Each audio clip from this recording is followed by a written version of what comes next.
Hello and welcome to the Headache Doctor podcast, where as always, it's our mission to educate and empower everyone with headaches and migraines so that you can break free from a life of fear of your next headache or migraine and dependence on medication. And today's podcast is a special one because we've done this 4 or 5 times before, but we actually bring a patient on here and get to hear their perspective. You see, because I talk a lot about headaches and migraines on this podcast, but it's not theory. I mean, we actually do this stuff and people come to see us and they get better. And so we don't have to do any really sort of guesswork. We talk about the patient situations, what worked, and then we educate you guys, the listeners, on that. But now you get to hear from a patient. We have Brooke Williams with us. Thank you so much, Brooke, for being on the podcast. Thank you so much for having me. Happy to be here. So I asked Brooke to be on the podcast because her story, I mean, for everyone in the office, there's just a lot of emotion around it because you've been, from day one, it was just like, it's fun to help people, but especially when you come in and it's, there's a lot of people that are desperate and they feel like there's no hope. And, you had a pretty dramatic, quick turnaround as far as, going from a feeling of hopelessness to excitement and potential of like, okay, maybe I don't have to be in this situation, which was just fun. I mean, our whole crew here at Novera, we were just talking about it today at our meeting about the first day you came in. And it was just, I think almost everyone was on the verge of tears, just like being excited for you. The other reason is because one of the scenarios that we want to enter into with more people is we want to see people on the earlier end of their journey. Okay, so we have a lot of people that maybe in their 30s, 40s, 50s come to see us and they've had headache or migraine symptoms for decades and they're well into their career, whereas you're a high schooler, and there's a lot of high schoolers that have headache and migraine symptoms, and they're just sort of wandering, and then they enter into college and then their career, and it just follows them. And so I'm excited to have your short story shared because I think there's a lot of people that can empathize with you. But I'll stop talking and let you take over. But why don't you just start with like when your headache and migraine journey started, were your first symptoms, and then some of the like exploring of our healthcare system, like what did you try early on? So it was funny. I started having headaches, like it became really prominent in middle school. Even when I was a little kid, it was weird. My parents always were concerned that I had like more headaches than like the average kid. And I was always asking for ibuprofen, like almost every day. And they're like, what is wrong with you? And eventually in like 8th grade, beginning of the school year, I started noticing that I had like a really bad headache like all day long, and ibuprofen like stopped working after a while, and I'm like, okay, well, something's wrong. And it never went away, the pain. Like it was just there for weeks on end. Like it was a stressful time in my life, and I'm like, okay, something's wrong. So we ended up going to like a neurologist to see like maybe if it was something that had developed over time, if it was some medical condition that had been previously dormant. And that's when I was diagnosed with chronic migraine. And I'm like, oh, okay. So we tried like basically the gamut of medications like that they'd normally prescribe for migraines. Like I took like amitriptyline and gabapentin and propranolol, like the preventative medications, and it did nothing but give me side effects. So I got like propranolol like made me really, really sick and lightheaded. And I couldn't sweat with the Topamax, and then I got really sick. Oh gosh. Because I was like trying to go to the gym. I'm like, that's not good. That's not healthy. It really wasn't healthy. So I'd always get side effects from all these medications that they were prescribing me, and nothing good ever came out of it. So then they decided to try like more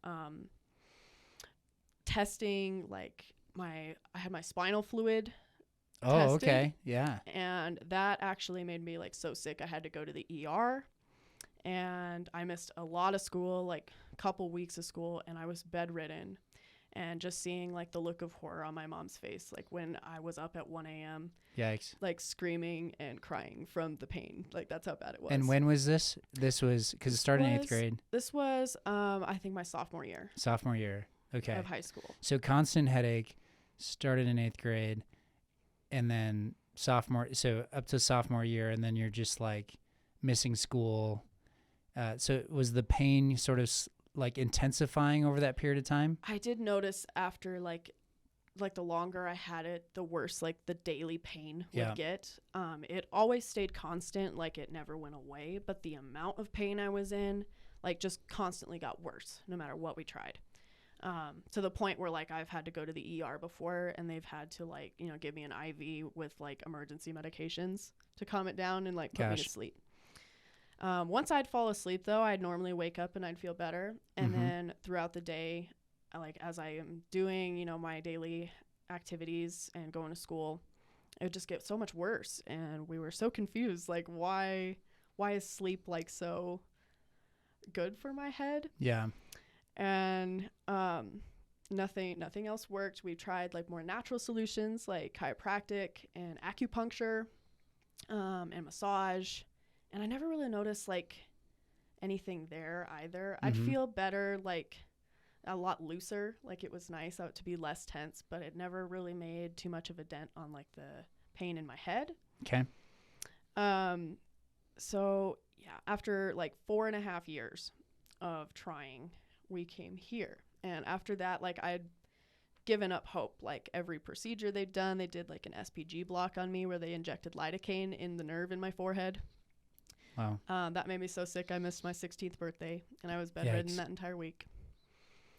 So I was obviously pretty distraught. Yeah. At this point in time. So what was like going through that? And so this is most of high school now, which is, very unfortunate.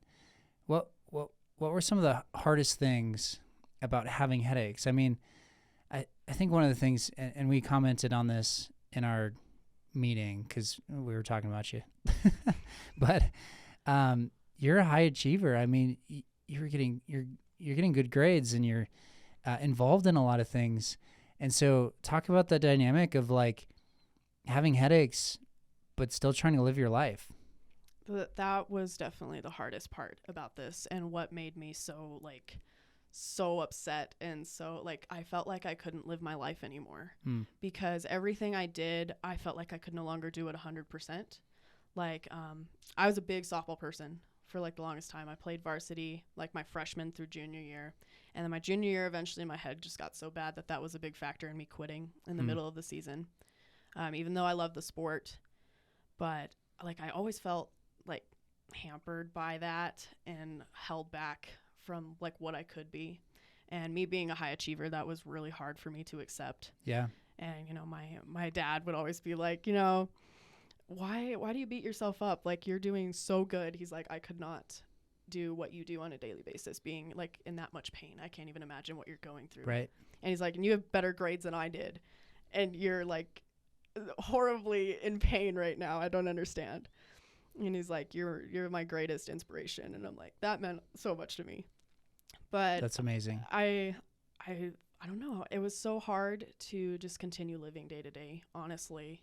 Like, I always have straight A's, always.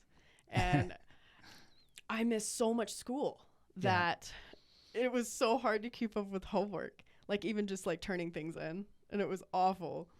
But you're still getting straight A's. I still got straight A's, and I don't know how I did. But it was definitely a lot harder because like the pain would be so bad I couldn't focus, or I spent so much time on the computer. And this like started getting way worse around COVID, like when school was shut down and we were all online, and I was staring at a screen for hours on end because like all our homework was on the computer, and that made it worse. Was just like having to focus on small writing and read and try and think. So you intuitively, your body was telling you that staring at a screen was increasing the symptoms, like something there was a negative. When you slept, that was good. Yes. So those two things, like that dynamic was on a daily basis, right? Yes. I always knew that I was like, I could always feel that I was so tense and stressed out all the time.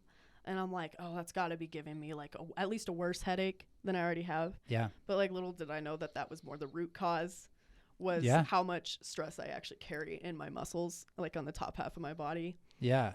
And another reason I quit softball was because I messed up my rotator cuff muscle on my right shoulder. My right shoulder is so stiff and like there's zero movement in it. So I went to physical therapy for it during the season, and I like kept being forced to play, and it would just keep getting worse and worse, and like my head would get worse, and having practice for like 2.5 to 3 hours after school every day was definitely not helping me. So it was interesting to come here and kind of figure out that, you know, the root cause was like how tense my muscles are and how much stress I endure on a day-to-day basis. Yeah, that dynamic there. So you're listening to your body, you're seeing the dynamic of, all right, there's a lot of stress. When I sit, I'm staring at a computer. My pain level increases. When I sleep, it gets better. Any of those providers that you interacted with, you know, from 8th grade onward, did any of those like cue you into the fact that there could be anything going on with like your neck or shoulders? Was there anything like that? Like, was that even on your radar? So I got kicked out of a neurologist because they totally gave up on me. They're like, okay, we can do nothing for you. Oh gosh. So we went to like a more, like a specialist that kind of specializes in different types of treatments outside of like the normal plan for migraines. And he was like, I would go recommend seeing like a neck doctor. Maybe it is something with your neck. So we actually went to like this neck like specialist, like neck pain specialist, and he told me nothing was wrong. Oh no. Nothing. So I'm like, okay, well that can't be it. Even though I like thought for years, I'm like, oh, you know, like my shoulders always hurt. Like my neck's always stiff. Like it always feels like I have to crack my neck because it's so like overused kind of feeling. Okay, this is where like, so you intuitively had this sense of my neck has a problem, and it was just never validated. And then you actually go to a neck specialist, and he says your neck is fine. Yeah, he told me my neck was completely fine. So I'm like, oh, well, this I'm is crazy. the problem. This is the problem. This is crazy. So do you remember? So neck specialist, what did that mean in your mind? To me, it meant that like he understood like, you know, all the structures in the neck and like how the muscles worked. Yeah. And like, you know, that he'd be able to loosen the pain. Because I could tell like when I'm stressed and like my shoulders are tight, my head would get worse. Like I always kind of knew that in the back of my mind, but nobody ever like approached that solution ever. And then like we thought we were going to go like to somebody that's geared more towards that kind of treatment, and he told me like basically you're fine. Nothing. I'm fine. Do you remember, was it a X-ray, MRI? Did they do imaging at that office? Oh, I don't know if they did at that office, but I know I've had an MRI done of just my neck, and everything was fine again. Okay. So man, this is the problem. You go through a healthcare system, and the neck specialists are saying you don't have a neck problem, but you intuitively, if you listen to your body, you're getting tuned into that. Like you're saying, okay, my shoulder tension increases my headache. My neck tension increases my headache. I'm glad you're here on the podcast, because I'm sure there's a lot of people listening that are empathizing with that and relating to it. What were some other triggers that you had? What were some other things that you noticed made it worse? This one was sad, but exercise. Okay. Because, you know, exercise is really important to me and my family, like staying healthy. And I'm like, well, you know, usually people like are like, you have a headache, go for a run, you know? Yeah. It's like stress relieving, and I really loved it, but I was so frustrating. I'd like try to go for a run, and I'd make it like 15 minutes and I get really, really sick and really nauseous, which really like had such a horrible emotional impact on me because I'm like, oh God, I can't do anything. Yeah. And over time that just like built up to the point where I was like really, really depressed, and I'm like, I'm never going to get better. I also tried for treatments like different like dietary restrictions. Yep. So I found out that sugar and gluten, if I had too much of it, then like my head would get worse. Yep. And I actually was recommended that from like a friend that experienced migraines, and she went gluten-free, and she's like, I feel so much better. Mm-hmm. I have noticed that I do feel better when I stick to a gluten-free diet. And it definitely helped like lower the pain level. Yeah. And not ingesting things that like make it worse definitely helped me. That was about the only treatment I ever tried that actually helped other than coming here. Yeah. As far as how you were feeling, it sounds like you were pretty beat up prior to your interactions with us. And I think I remember, so your dad called us and was just like, I got to get my daughter in. But you weren't really open to something else. Is that right? At the time you were just like, okay, how is this going to help me? That is correct, because I think the neck doctor scarred me for life, and I'm like, Dad, we've tried chiropractic already. This is stupid. I'm like, this is not going to work. I'm like, cancel the appointment. And he's like, no, please just come in for me. He's like, I have a good feeling about this. I'm like, fine, I will go.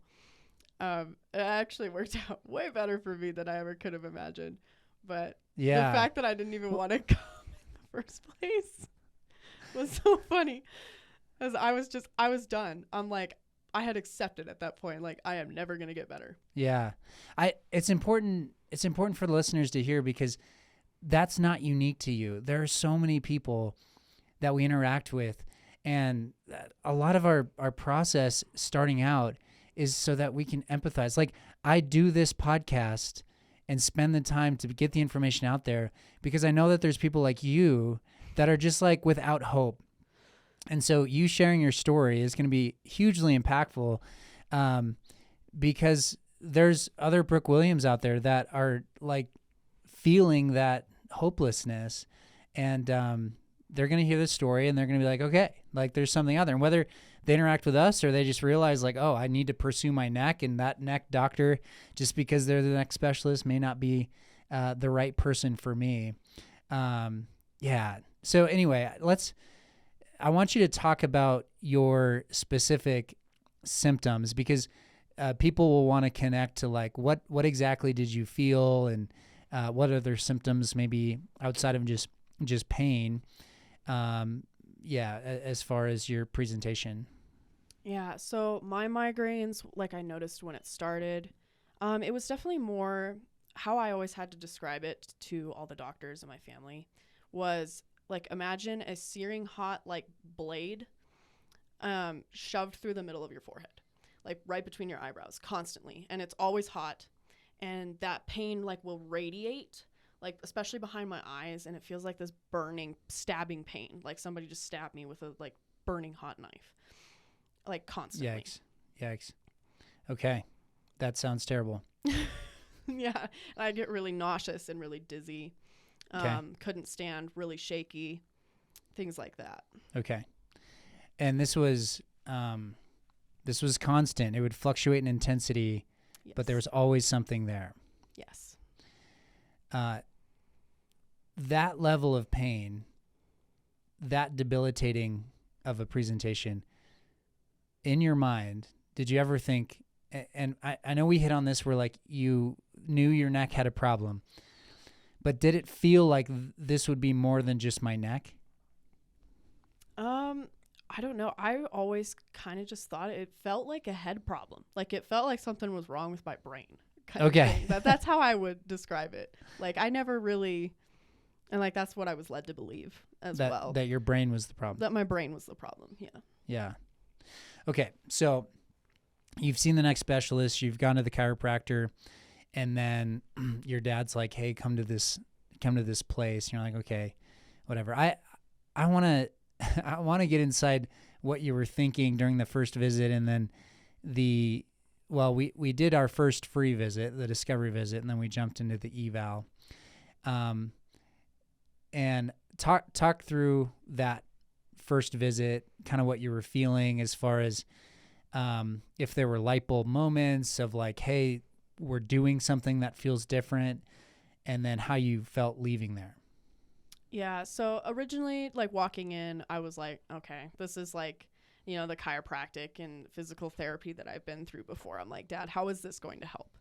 And you were asking me questions, about, how it started and what it feels like. And I'm like, well, this is what I've always been asked. And everybody's just told me the same thing, like, we can't help you. And then, you like did the initial evaluation, like pressing on certain spots on my shoulder. And you're like, does that hurt? And I'm like, yeah, that like lights up the spot in my head. That's all like feels like the knife is being shoved through it all the time. And I'm like, so it is my shoulders. Like I was thinking of like, at least, that's at least part of the problem was, how tense my shoulders are. Yeah. And it always felt like, when I get like a massage or something that they never quite worked on my shoulders enough, that it was never loose enough.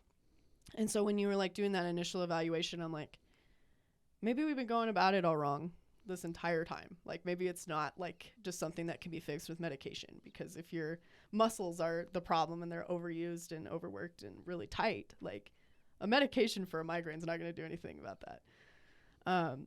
So at the end of like the first, like the initial visit, when my amazing stepmom, Danette, who got me and convinced me to come here in the first place, came with me. And after that, like I was really hopeful. And I'm like, okay, maybe I'm going to give this a shot and we'll see.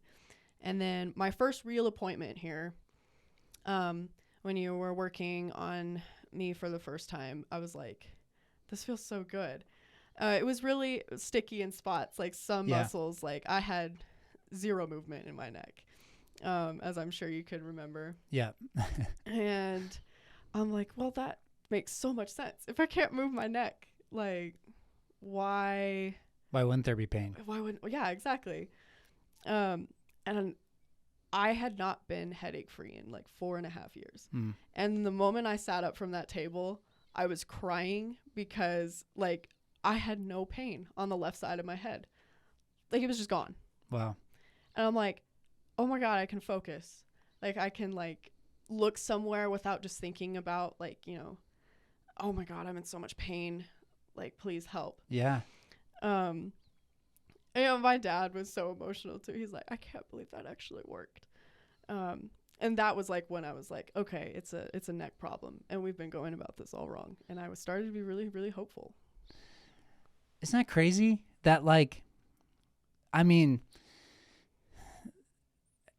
in one visit, well, all right, in the free visit, how long?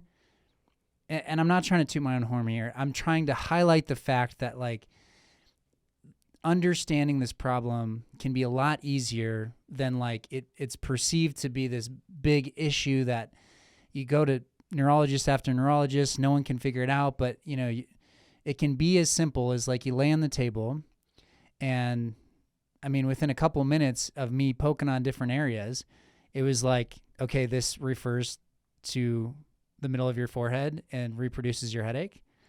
And it sounded like no one had ever done that. No, not even the neck doctor. So one, for the listeners, when you come in for your first visit and we're able to reproduce the pain like that, which on most people we can, it doesn't have to be there, but on most people we can, that's a really good sign. Okay, it's like we know where the symptoms are coming from. From here, we just have to figure out how to get that area to calm down. The second part of that is, and by the way, we don't always get that type of response on visit one. And I was probably even a little bit surprised that you got up and were like, okay, my headache is like gone. Especially with daily symptoms, like, and it's been a bit of a journey. I mean, it takes, it takes work to get to the point where you're headache free someday. But, I mean, in one visit, like, I don't want to put words in your mouth. Sometimes people think, well, I don't want to go through, a full process and then feel like nothing changed. Like, did you have doubts in your mind after that first visit? Initially, I was reluctant to believe in the process because Okay. I'm like, all right, because this is the most progress I've made in 4.5 years. So Yeah. how much better is it going to get? So I was reluctant to be like so optimistic about the process. So the first visit was like, okay, I've made some progress. Am I going to get past that? Yeah, because I'm like, that was already just like such an immense amount of progress. And I'm like, I don't really know if I want to be that optimistic because Okay, yeah. I've been nothing but let down by everybody. Right. So right. Okay, let's talk about the rest of the journey then. I mean, we've been seeing you twice a week for 2 or 3 months now, and what's the journey been like for you? I mean, ups and downs, straightforward.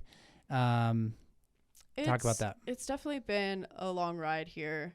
Having to come in twice a week when already being so busy and having so many other things to worry about. Like, it's a commitment, but it's worth it 100%. And, initially, like after that first visit, like next couple visits after that, I'm like, oh, okay, see, I'm not really getting very much better. And then we kind of got over that road bump.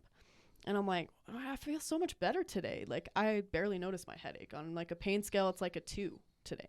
And it's kind of been like that for quite a while now. And now it's like to the point where I barely notice it after a few months at all. Like, I have to consciously think about, my pain in order to like feel it, which I think is like the most amazing feeling ever. Yeah. I love that. I want you to talk a bit about, so when you walk in the office now, and this is the other thing we were talking about, and by the way, basically I've let you into everything we said at lunch, but when you walk in our office now, like you have energy and you're brighter. You're like, we can tell that you're not dealing with a debilitating headache. And it's not as if they're gone, but like it looks like you have your life back. And I want you to speak to that a bit because like we can see it, but how are you feeling now? And what is that like? Honestly, like, I think the hardest part of the migraines, like dealing with this, was like the emotional impact on it. Yeah. Because I felt so hopeless. I've been dealing with depression for the longest time now. Because I literally just felt like there was nothing to look forward to in life anymore. Like, I couldn't, like, well, if I can't do anything like the way I used to be able to, I can't make progress at all. It feels like what is the point to life? Yeah. Is kind of like the dark spot I got to. Yikes. Yeah. And that's how I was when I came here originally. And there were months in like my freshman year where I didn't even see any friends. I was afraid to leave the house because it would just spike up and we'd be back to me screaming and crying from the pain. So my amazing little brother like slept on the floor with me for 9 months in my room. Wow. So I would not be alone because that's how bad it got. Wow. And like I was traumatized. So I'm like, well, at least it's better now. Like, it's still like debilitating, but I'm not having like spikes every day because of the gluten-free diet. And after a while, I just accepted. I'm like, Mom, Dad, it's a waste of time to even try to figure this out because nobody can. And, after coming here and after like that first appointment, just feeling better, like I felt like, I'm like, hey, it's actually easier to focus now. And like the longer I've been here, the better it's gotten. And, I can trust that like my headache's not just going to randomly flare up as long as I, keep up with my exercises and like the aftercare of each appointment.